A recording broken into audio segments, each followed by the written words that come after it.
நீங்கள் பார்த்த பையன் மாதிரி இருக்கோ? ஆமாங்க, நான் மங்களூர் தான். எங்கள் அம்மாவை விட்டு நான் அட்லீஸ்ட் ஒரு மாதம் கூட பிரிஞ்சே கிடையாது. இப்போ நான் துபாயில் இருக்கேன். நான் 1 வருஷம் ஆச்சு. எங்கள் அம்மா விட்டு நான் ஒரு 10 மாதம் பிரிஞ்சிருந்தேன். அது எப்போனா எங்கள் அம்மாவுடைய வழித்தில் எனக்கு கர்வமாக இருக்கும்ல, அதுக்கப்புறம் நான் பிரிஞ்சதே கிடையாது. எங்கள் அம்மா எனக்கு ரொம்ப விருப்பம்.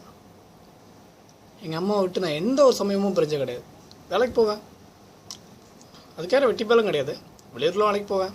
வேலைக்கு போயிட்டு யோசிப்பேன், ஆமாம் அம்மா எல்லாம் அங்கே இருக்காங்க, நம்ம இங்கே மட்டும் தனியாக என்ன பண்ணுறோம்? பணத்துக்காக அம்மா அப்பாவெலாம் விட்டுருக்கணுமா? என்னென்னும் ஊருக்கு போயிடுவேன். அம்மா திட்டுவாங்க, சி ஏன்டா அந்த அம்மா திட்டுறாங்களே, இருந்திருக்கலாமோ அப்படின்னு யோசிப்பேன்.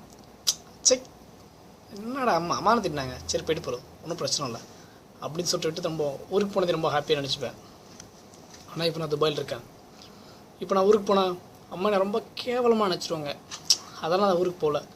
2 வருஷம் ஓட்டணும்னு முடிவு பண்ணிட்டேன். 2 வருஷம் ஓட்டிட்டு கேன்சல் பண்ணிட்டு ஊருக்கு போயிடுவேன். ரொம்ப ஹாப்பியாக இருப்பேன்.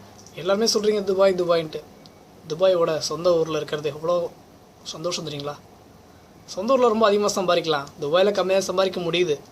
இருந்தாலும் துபாய்னா ஒரு கெத்துன்னு சொல்கிறீங்க, ஆனால் சொந்த ஊரே ஒரு வெத்துன்னு சொல்கிறீங்க. ஏன்னு தெரில, எனக்குலாம் என் ஊர் தான் கெத்து.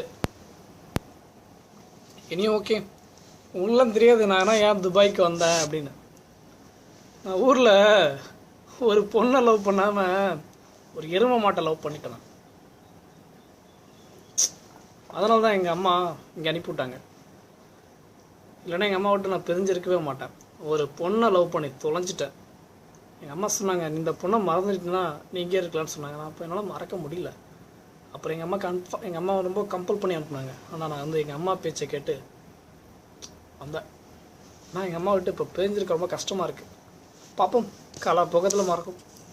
ஆனால் அந்த பொண்ணு இப்போது அதனா என்னுடைய விஷயத்தை மட்டும் சொல்லிட்டேன். ஓகே, எனியூ பாய்.